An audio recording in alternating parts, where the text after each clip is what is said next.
যুৱ শাখাৰ সভাপতি আমাৰ ৰাকেশ ব্ৰহ্ম ডাঙৰীয়া, ইয়াত উপস্থিত হৈছে মাইনৰিটি সেলৰ আমাৰ প্ৰেসিডেন্ট নজৰুল ইছলাম ডাঙৰীয়া, আমাৰ বিভিন্ন সেলৰ কোচ ৰাজবংশী সেলৰ আমাৰ সভাপতি দীপজ্যোতি ডাঙৰীয়া, আমাৰ প্ৰাক্তন ইএম তথা এমচিএলএ ধনঞ্জয় বসুমতাৰী ডাঙৰীয়া, প্ৰাক্তন বিধায়ক কমল সিং নাৰ্জাৰী ডাঙৰীয়াকে আদি কৰি আমাৰ কেন্দ্ৰীয় জিলা কমিটিৰ সকলো নেতৃবৃন্দ, মই বিশেষভাৱে আমাৰ অলপ আগতে লৰেন্স ইছলাৰী ডাঙৰীয়াই বহুখিনি কথা কৈ গ'ল আৰু আজি যেহেতু আমি এটা ৰেলী লৈছো, মই দীঘলীয়া কথা ক'ব বিচৰা নাই, কিন্তু কিছুমান কথা আপোনালোকৰ আগত ক'ব বিচাৰিছো। ভাৰত স্বাধীনতাৰ এই ৭৮ বছৰৰ সময়ত আমি সবে এটা সুস্থ ৰাজনৈতিক বাতাবৰণ, এটা সুস্থ সামাজিক বাতাবৰণ, আমাৰ এটা ভাল এটা শিক্ষাৰ পৰিৱেশ আৰু সকলো গ্ৰাম্য অঞ্চলতে হওক টাউনতে হওক সকলো যাতে ভাল অৰ্থনৈতিকভাৱে আগুৱাই যোৱাৰ কিছুমান পথ আৰু কিছুমান সুবিধা আমাৰ ৰাইজে বিচাৰিছে। কিন্তু শেহতীয়াভাৱে অসমৰ ৰাজনীতিত আমি যিটো বিভিন্ন ধৰণৰ যিটো নাটক দেখিবলৈ পাইছো, যিটো আমি ড্ৰামা দেখিবলৈ পাইছো, যি ৰাজনৈতিক কথাবিলাক পৰিৱেশবিলাক চলি আছে, এই ৰাজনৈতিক ড্ৰামাবিলাক নাটকবিলাক পৰিৱেশবিলাক অসমৰ 140টা জনগোষ্ঠী বড়োলেণ্ডে হওক বা আমাৰ কাৰ্বি আংলঙে হওক, ডিমা হাছাৱে হওক, মিচিং কাউন্সিলে হওক, ৰাভা কাউন্সিলে হওক, তিৱা কাউন্সিলে হওক বা কোনো এটা অঞ্চল আগুৱাই নিয়াত কোনো ধৰণৰ সহযোগ বা সহায় নকৰিব। ৰাজনৈতিক নাটকবিলাক বহুত ওপৰত উঠি গ'ল, যি নাটকবিলাক এটা ডাঙৰ ভেলকিবাজি আমাৰ মানুহৰ আগত চলি আছে।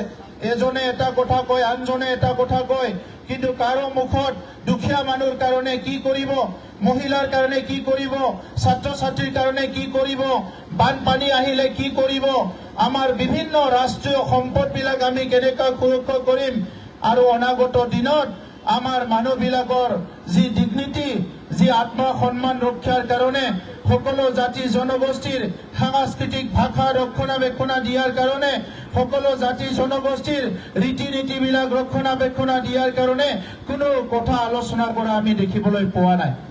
আমি কোনো আলোচনা কৰা দেখিবলৈ পোৱা নাই। ধৰ্মৰ নামত কাৰোবাক গালি গালাজ কৰা, জাতিৰ নামত কাৰোবাক গালি গালাজ কৰা, কিবা ক্ৰিটিচাইজ কৰা, এই কথাবিলাকহে আমি দেখিবলৈ পাই আছো। গতিকে আজি ভাৰতবৰ্ষ স্বাধীনতাৰ ৭৮ বছৰত যদি বিশ্বগুৰু হ'বলৈ বিচাৰিছে, বিশ্বৰ ভিতৰতে আগশাৰীৰ এটা দেশ হ'বলৈ বিচাৰিছে, আমাৰ ৰাজ্যখনতো ৰাজনীতিক এটা সুস্থ বাতাবৰণ সৃষ্টি কৰিব লাগিব। আমাৰ ৰাজনৈতিক বাতাবৰণ ঠিক হ'ব লাগিব, পলিটিকেল ষ্টেবিলিটি থাকিব লাগিব। ইয়াত যদি আমাৰ প্ৰত্যেক মাহত বেলেগ এটা পৰিৱেশ আনি সামাজিক অস্থিৰ হয়, ৰাজনৈতিক অস্থিৰ হয়, এই পৰিৱেশবিলাক আহি থকা প্ৰজন্ম, আহি থকা যুৱ প্ৰজন্মক এটা সুস্থ পথত আগুৱাই নিয়াত কোনো ধৰণে সহায় নকৰিব। বড়োলেণ্ডত আমাৰ চৰকাৰ ছেপ্টেম্বৰ মাহত নিৰ্বাচন হোৱাৰ পিছত আমাৰ চৰকাৰ নাই আৰু আপোনালোকে দেখিবলৈ পালে UPPL চৰকাৰ যোৱাৰ পিছত সেই আগৰ যিটো 30-40 বছৰৰ পৰিৱেশ বড়োলেণ্ডত আকৌ ঘূৰি আহিল। ইয়াত অশান্তি হ'ল, ইয়াত হিংসা হ'ল, ইয়াত বিভিন্ন জাতি জনগোষ্ঠীৰ মাজত পুনৰ ভেদাভেদ সৃষ্টি হ'ল।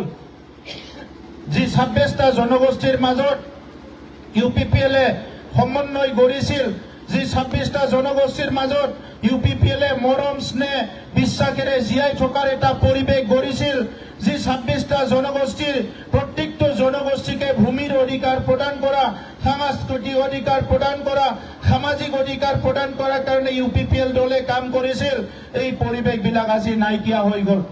অৰুণোদয়ৰ নামতো পইচা লোৱা আৰম্ভ হৈছে, PMY ঘৰৰ নামত পইচা লোৱা পুনৰ আৰম্ভ হৈছে, চাকৰিৰ নামত বহুত ডাঙৰ এটা মাৰ্কেট কোকৰাঝাৰত আৰম্ভ হৈছে।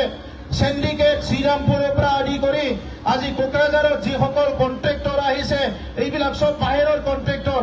আমাৰ দিনত কোৱা হৈছিলে এতিয়া অকল কণ্ট্ৰেক্টৰ নহয়, ৰাজনীতিক দালালি কৰা মানুহবিলাকক বাহিৰৰ পৰা হায়াৰ কৰিছে, আমি চব নাম দিব পাৰো। এতিয়া আমাক আগতে কৈছিলে যে ইয়াত বাহিৰৰ মানুহ কাম দিছে, বাহিৰৰ মানুহ কণ্ট্ৰেক্ট কৰিবলৈ আহিছে, লোকেল মানুহ কণ্ট্ৰেক্ট পোৱা নাই। আজি কণ্ট্ৰেক্ট মাত্ৰ নহয়, এই বৰ্তমান যি চৰকাৰ চলি আছে ইয়াত অকল কণ্ট্ৰেক্ট নহয়, যি ৰাজনীতিক যি তেখেতসকলক পথ প্ৰদৰ্শন কৰি আছে, ৰাজনীতি দালালিও বেলেগে কৰি আছে। এনেকা এটা পৰিৱেশ দেশত বড়োলেণ্ডত 35 লাখ জনগণৰ ভৱিষ্যত অনিশ্চয়তাৰ পালে গতি কৰিছে। অসমৰ 3.5 কোটি মানুহৰ ভৱিষ্যতৰ কথা আছে। এইকাৰণে UPPL দলে যোৱা 5টা বছৰত 2020 চনত শান্তি চুক্তি হোৱাৰ পিছত অস্ত্ৰ শস্ত্ৰ এই অঞ্চলৰ পৰা সকলো নিৰ্মূল হোৱাৰ পিছত জাতি জনগোষ্ঠীৰ মাজত বড়ো অনাবড়ো এই পৰিৱেশবিলাক নাইকিয়া কৰি সুস্থ পৰিৱেশ গঢ়াৰ কাৰণে আমাৰ বিধায়কসকলে কাম কৰিছিল। অসম বিধানসভাৰ মজিয়াত যায় আমাৰ যিটো একত ইমপ্লিমেণ্টেশ্যন হ'ব লাগে, যিটো চুক্তি ৰূপায়ণ হ'ব লাগে, শিক্ষা দীক্ষা ঠিক হ'ব লাগে, বানপানীৰ সময়ত আমাৰ মানুহে সাহায্য পাব লাগে, বিভিন্ন কথাবিলাক বিধায়কবিলাকে কৈছিলে। এইবাৰ এই 5 বছৰত এই এপ্ৰিল মাহত হ'ব লগা নিৰ্বাচনত আমি যি বড়োলেণ্ডৰ 15টা সমষ্টিত প্ৰাৰ্থী থিয় কৰাৰ কাৰণে আমি ৰেডি হৈ আছো।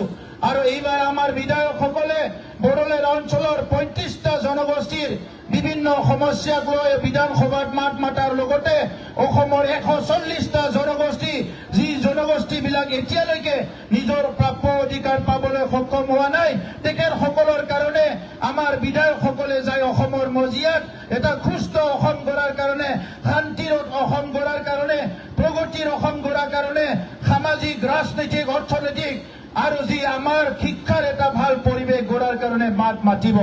তো সেইকাৰণে শ্ৰদ্ধা ৰাইজ, আমি সদায় বিচাৰো পৰিৱেশটো ভাল হওক, শান্তি হওক, নিৰাপত্তা থাকক, আমাৰ মাজত ভাইচাৰা ভাতৃত্ববোধ মৰম স্নেহ থাকক। কিন্তু কিছুমান ৰাজনৈতিক নেতাসকলে আমাৰ মাজত বিভাজন সৃষ্টি কৰি ৰাজনীতি কৰিব বিচাৰে। তেখেতসকলে সদায় পলাৰাইজ কৰিব বিচাৰে, জাতিৰ নামত ধৰ্মৰ নামত সমাজখন ভাগাব বিচাৰে, সমাজখন ভাঙিবলৈ বিচাৰে। কিন্তু UPPLে আমি প্ৰতিজ্ঞাবদ্ধ, সমাজখন আমি কোনো কাৰণত ভাঙিবলৈ নিদিওঁ, পুনৰ হিংসা হ'বলৈ নিদিওঁ, গণতন্ত্ৰটো কোনো কাৰণত আমি দুৰ্বল হ'বলৈ নিদিওঁ। আহি থকা প্ৰজন্মৰ কাৰণে এটা শক্তিশালী গণতন্ত্ৰ গঢ়ি তুলিব লাগিব, য'ত সকলোৰে বাক স্বাধীনতা থাকিব, য'ত সকলে নিজৰ মনৰ কথা ক'ব পাৰিব, য'ত সকলে নিজৰ গাঁৱৰ কাৰণে, নিজৰ অঞ্চলৰ কাৰণে, নিজৰ ডিষ্ট্ৰিক্টৰ কাৰণে, নিজৰ চাব ডিভিজনৰ কাৰণে মুক্তভাৱে সিদ্ধান্ত ল'ব পৰা এটা পৰিৱেশ গঢ়িব লাগিব। ইয়াত কাৰোবাৰ দাদাগিৰি নচলিব, ইয়াত কাৰোবাৰ হিংসা নচলিব, ইয়াত কোনোবা দাদাগিৰি কৰি কথা কোৱা নচলিব।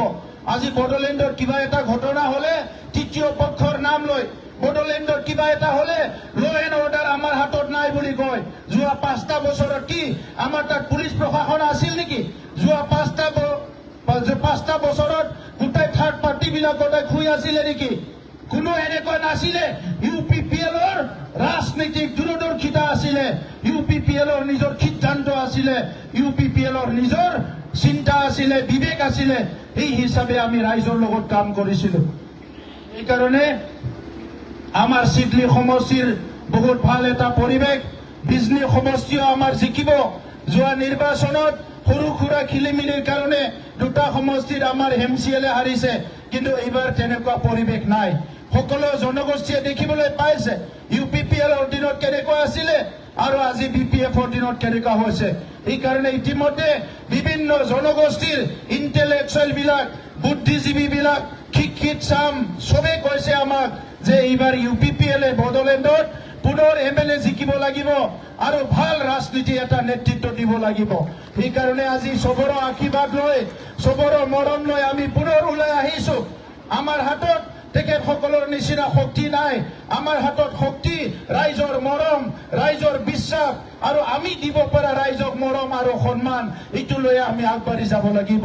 কাৰণ গ্ৰাম্য অঞ্চলতে হওক, য'তে হওক, নিজৰ দুবেলা দুমুঠি ৰাইজে ইনকাম কৰি খাই আছে, খেতি কৰি খাই আছে, নিজৰ কামটো নিজে কৰি খাই আছে। কিন্তু তাৰ পিছতো চৰকাৰীভাৱে কিছুমান ৰাজনৈতিক সিদ্ধান্ত লৈ পেলাই যদি সুস্থ পৰিৱেশ গঢ়িব নোৱাৰে, তেতিয়া ৰাইজে সদায় কষ্ট পাব লগা হয়। আৰু এনেকুৱা ক্ষুদ্ৰ ক্ষুদ্ৰ যিবিলাক দুখীয়া মানুহৰ কাৰণে অহা পইচাবিলাকত যিটো আত্মসাৎ কৰিছে, এইটো আগৰ দিনতো হৈছিলে। MG এনৰেগাৰ কামবিলাক আমাৰ দিনত ইমান ভাল হ'ল, এতিয়া আমি কৰা কামবিলাক তেখেতসকলে বাধা দিবলৈ চেষ্টা কৰিছে। তেখেতসকলে 17 বছৰত মাত্ৰ 69,000 ঘৰ বনাইছিলে, আমি 3 লাখ ঘৰ বনাই থৈ আহিলো। আৰু তেখেতসকলৰ যিবিলাক ভুল আছিলে এইবিলাকো আমি যিমান পাৰো শুধৰাই আহিলো। যে তেখেতসকলে প্ৰায় ৩,০০০ কোটি টকা ধাৰ কৰি থৈ গৈছিলে। আমি তেখেতসকলৰ আজি যি চৰকাৰ চলি আছে ৩০০ কোটি টকা জমা থৈ আহিছো। আজি তেখেতসকলে কৈছে যে এইটো ভুল হৈছে, তেখেতসকলে পইচাটো মানে খালেহেঁতেন কিবাহেঁতেন নহয়। আমি এই ৰাইজৰ টকা, আমাৰ ইলেকশ্যন হৈছে ছেপ্টেম্বৰত, বাজেট হ'ব মাৰ্চত, আৰু 5 মাহ ৰাইজৰ কাম কৰিবৰ কাৰণে আমি টকা থৈ আহিছো। কিন্তু এই টকা যোৱাকালি তেখেতসকলে এছেম্বলিত ছাপ্লিমেণ্টাৰী ডিমাণ্ড আনি পেলাই এই টকাবিলাক তেখেতসকলে আগৰ যিবিলাক ভুৱা বিল এইবিলাক দি পেলাই পইচা খাৱাৰ এটা ফাণ্ড পাতিছে, এইটো আমি দেখিবলৈ পাইছো। এইকাৰণে বিধানসভাৰ মজিয়াতে হওক, BTC কাউন্সিলৰ মজিয়াতে হওক, পাব্লিকৰ মাজতে হওক, গণতান্ত্ৰিক প্লেটফৰ্মৰ হওক, য'তে হওক UPPL দলে সদায় ৰাইজৰ পক্ষত থিয় হ'ব, ৰাইজৰ কাৰণে মাত মাতিব, ৰাইজৰ কাৰণে ৰাজনীতি কৰিব। আমি বেলেগ ৰাজনীতি কৰিবলৈ অহা নাই। মই সকলোকে ধন্যবাদ জনালো। আমি আজি ৰেলী কৰিম, অলপমান বহুত দূৰ নহয়। মই সকলোকে অনুৰোধ কৰিছো যাতে আপোনালোকে সকলো সহযোগ কৰে। মই বিজনীবাসী ৰাইজক ধন্যবাদ জনাইছো, নমস্কাৰ জনাইছো, মোৰ তৰফৰ পৰা মৰম আৰু শ্ৰদ্ধা দিছো। অহা আহি থকা নিৰ্বাচনত এই 3টা সমষ্টি মিলি আমাৰ যে কাউন্সিল সমষ্টি এটা এছেম্বলি হয় আৰু